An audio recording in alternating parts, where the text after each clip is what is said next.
Hello again, Hello, Mikel. Gary. Thanks for your time. Thank you. Injury update to Tomiyasu? Yeah, we assessed him after the game. We took him out for precaution, so we will wait whether it's useful to use him or not. We will decide tomorrow. You weren't sure whether it was just a case of like extra fatigue? Yeah. Are you any more clear yet? No, not yet. But he's a strong boy. Hopefully he'll be fine. And if not, obviously Ben White's had a few games, a few minutes now. He can step in. Yeah, after the injury and the way we decided to manage as well his loads, he's feeling perfect, back to fitness. He plays some minutes, so he's in a good place. Been on a great run, obviously five wins on the bounce in all competitions, 14 goals, which I'm sure pleases you, but 9 different scorers as well, which is remarkable, really. Yeah, it's really good. That means that the team has goals. They're coming from different places, so makes it more unpredictable, and the players are eager to score as well. And last year we had something very similar to that. We shared the goals in a great way, and we have to continue to do that. And Bukayo Saka, another milestone. We keep speaking about milestones, don't we? But if he is selected tomorrow night, 200 games for him for Arsenal. Yeah, Such a young age. It's not bad at his age. Yeah, it's going really fast, but it shows again the consistency, the availability that he had over the last few years. That has been tremendous, and the impact that he's had in the team, really positive. Spoken about that run that you've been on, so obviously everything's really, really positive at the moment, top of the table as well. But it's a test of character, isn't it? At Luton Town, small ground on a cold December night. I would say it's an inspiring place. I think what they've done is remarkable. What Rob did with the team last year, the way they did it, what they transmit as a team. We are neighbors, always very close from here. So it's just an amazing story, and they fully deserve all the credit that they are getting from last year, as well the way they are playing this season, the results that they got, how close the games they've been, all the games that they play, they've been extremely close. So tomorrow we're going to have a really intense and difficult match. And Rob Edwards, you know very well. Yeah. I think you're in the same classroom doing the co-license, is that right? Yeah. He's a great coach and a really special person as well. And you can tell the way he coaches his team and the way his team behaves. And I'm very happy for him the way he's doing. And you stayed in touch over the... Yeah, we are. Yeah, because he was here at Watford as well not long ago. So we've been pretty close. Another coach you're very close to, Pep Guardiola. Did you smile when you saw his post-match interview yesterday? On to the next one, please. Thank you. He doesn't want to do a Mikel commenting about the referees. Is that going to go down in kind of football vocabulary now, doing a Mikel? I'm not sure. I have enough in my garden and in my plate as well. So let's move on. Thank you. Goes George. Oh, sorry, no. We'll go to Becky from PLP. Sorry. Hi, Mikel.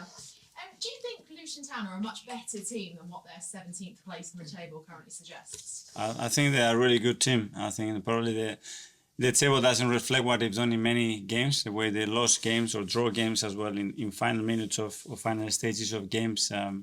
As you said, probably doesn't reflect that. But yeah, difficult game, that's for sure. For you as a manager, facing a team that you've not actually come across before, is that exciting for you, a different challenge? I would say inspiring, and as well to play there is going to be something that we already discussed with the players, different but really positive, as well the tradition of English football, our league, and they haven't been in the league for a long time. I think Arsenal hasn't played against them for a long time, so it's a good evening. Yeah, I think the last time they played them was back in '91. When the team that you started against Wolves, none of them were even born at that point. I don't mean to make us all feel old, but that's insane. But we are. But just the progression that Luton have had to get to this point. No, it's incredible the way they've done it with the infrastructure that they had. I think it's a leading example for any club in the Premier League, and to give hope as well to any club that is able to do something extraordinary like this. So it's a beautiful story, I think. Thank you, Mikel. Thank you. George from the BBC. Mikel, sorry, I tried to check, but I don't think you played at Kenilworth Road, have you? No. So what are you going to expect? And you said you spoke to your players about the atmosphere. Have you ever been there? What are you going to expect? It's a brilliant ground, so tight, night game. I mean, what have you said to the players and what are you expecting to know from that? They know, because we have already warned them, so they know what to expect. They know the kind of atmosphere they have. They know about the access. They know about everything, and especially they have to know against the team that they have to face tomorrow, and the difficulties that we're going to have to play against them, and where the opportunities are as well for us to win the game. You mentioned Saka's 200th game tomorrow. Can you just talk to us about what he's been like as a player for you? Because he just looks like he's been brilliant. He hasn't been fazed by anything that happened to him in the Euros. He just looks like he's getting better and better and better. So can you just talk about his development under you since you've been his manager?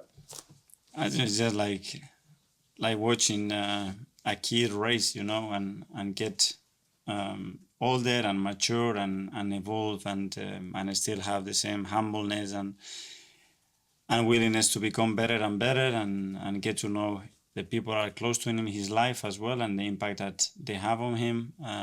All the academy people that has worked with him over the years as well to make him the player that he is today, that they have to take a huge compliment of who Bukayo is today.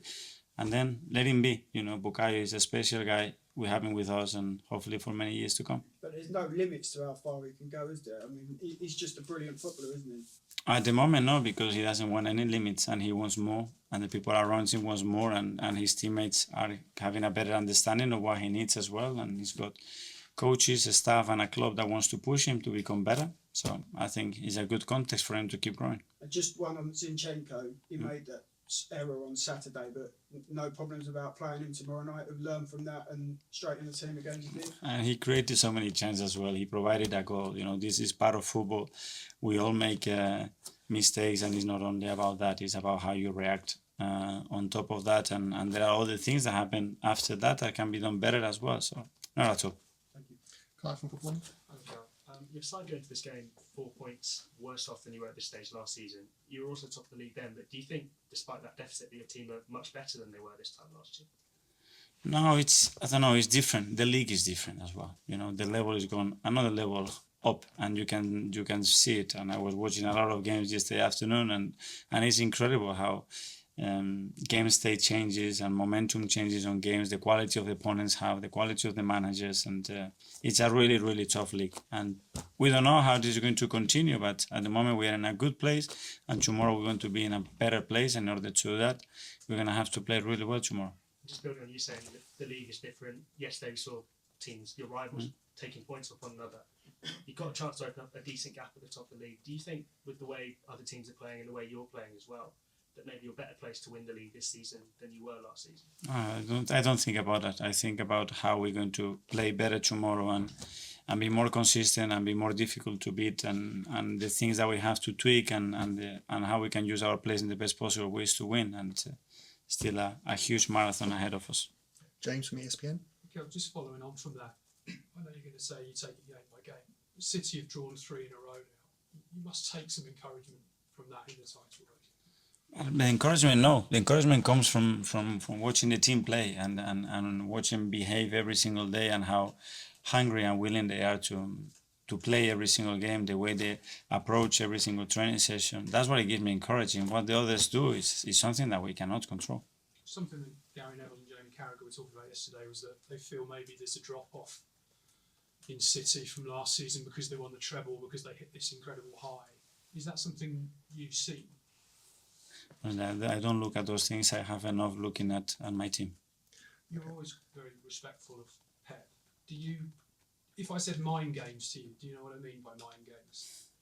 When obviously Arsene Wenger and Sir Alex used to get into that sort of thing. You're not a manager who's going to get into mind games, are you? Do you see the value of it? If I am good at mind games, maybe you don't notice. Say something about Pep now then.